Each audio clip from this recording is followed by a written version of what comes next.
We live in a society built on information.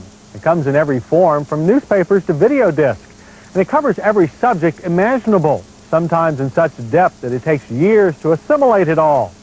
And then there's the matter of whose version of something is correct. Trying to sort through a mass of opposing viewpoints can leave your head reeling. One subject that has suffered from its share of confusion has been that of auto safety. Fortunately, we have Lisa Barrow to sort through all the opinions and hearsay and find the facts. This week, Lisa brings us an FYI report on bumper crash testing, explaining just what it is and why it's important.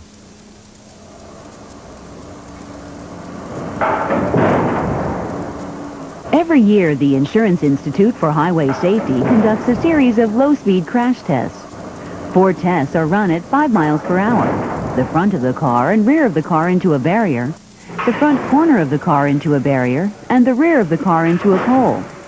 This year, tests were run on 22 1991 mid-size 4-door cars. It's obvious the Insurance Institute feels these crash tests are important. But why are they important, and what effect are they having on car manufacturers? There are a number of purposes to these tests. One purpose is to create some pressure on the auto manufacturers to have better bumper designs. The other purpose is to provide information to consumers on the relative performance of different bumper systems.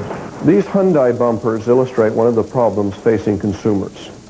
Externally, it looks just like any other bumper system, and there's no way to know what's underneath it. You can't get underneath the car, for example, and see. But when you take it apart and look what there is, there's nothing. Just a little bit of plastic, and that's all the energy absorption capability there is. That's why that Hyundai does so poorly in these tests. Obviously, the results of the test were of concern to us.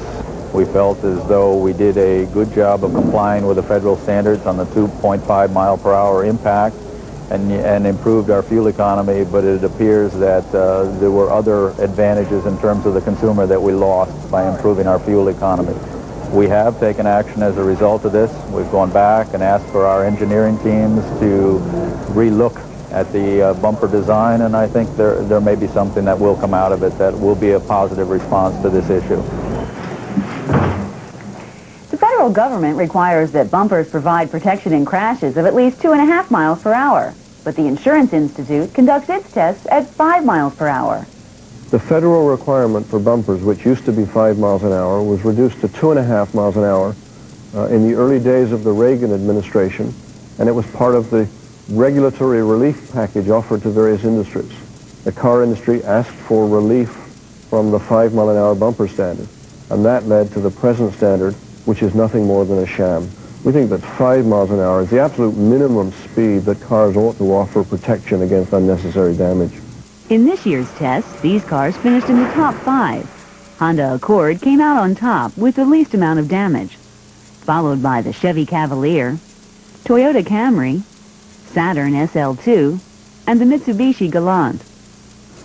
These 5 cars finished at the bottom of the list with the most amount of damage. Mazda 626, Oldsmobile Sierra, Pontiac 6000, Subaru Legacy, and Hyundai Sonata. Everybody understands the problem of fender bender crashes. We've all experienced them. The point is that so much of the damage that occurs in those crashes is unnecessary. For a complete report on these crash test results, write to Bumpers, P.O. Box 1420, Arlington, Virginia, 22210, or call 703-247-1500. All information is free of charge.